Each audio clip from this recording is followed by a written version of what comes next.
রুগী আমার মেয়ে আর কি, মেডিকেল স্টুডেন্ট। ওনা যে তার কলেজে থাকে ওইখান থেকে স্টেটমেন্ট করেছি, করানোর পরে এখান থেকে দেখাইছি, দেখানোর পরেও আমি দেখাচ্ছি 19 তারিখ, দেখানোর পরে বলতেছে আবার করতে হবে।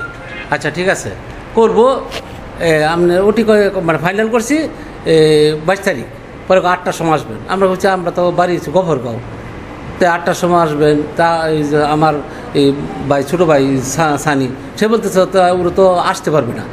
আচ্ছা ঠিক আছে আমরা বিকালে আসি, আসার পরে সে রাত্রে আসছি, কিন্তু পরে যে পরীক্ষা করতে হবে মানে তারা করতে হবে এই কথা বলে নাই। হ্যাঁ অনেক সময় আমার সাথে অনেক উচ্চ বাচ্চা কথা কয় উমুকান জোকা করে, ওই যে রিমা এ বলে একবার 7 তালা যান, একবার 3 তালা যান, একবার 2 তালা যান, একবার কাউন্টারে যান। আমি কি করবো?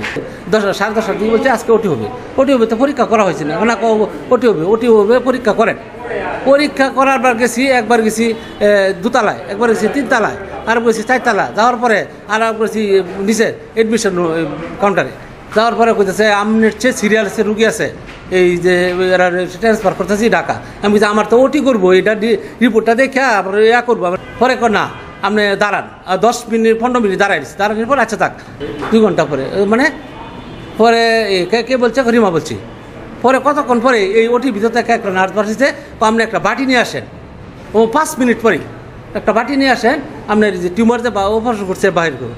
পরে যে টিউমারটার মোটামুটি হ্যাঁ ওই যে আগে মানে আলট্রা করছি যে আমার ওইটাই দিয়ে করছি, আমার আগেরটাতেই করছে বলে আচ্ছা যাক যে ভাই। যখন রিপোর্টে গেলাম 4 নম্বরে, এই লিফটের 4 মানে যে রিপোর্টের আছে না কোন নম্বরে রিপোর্ট দেয়, এনে গেছি। পরে আমার বলছে যে আপনি রিপোর্টে কাগজটি জোগাড় করে গেছি। পরে বলতেছে আপনার একটা রিপোর্ট বাকি আছে করার, মানে যে ইউরিন। আমি কেউ একটা বাকি রয়েছে, আমার তো রুগী তো অপারেশন হয়ে গেছে। বলেন কি আপনার অপারেশন হয়ে গেছে? রিপোর্ট তো এখন দেখে নাই কেউ, কোনো ডাক্তারের এই রিপোর্টগুলি দেখে নাই, দেখার পর সফল করবো এই বল। পরে আমি কাগজগুলি দেখা করছি। এখন এই ডাক্তারকে রিপোর্ট করে মানে এই রিপোর্ট আমি রিপোর্টে কাগজ আনি নাই, পরে কাগজ আনলে পরে এই কাগজ আমার কাছে আছে, কোনো ডক্টর দেখে নেই।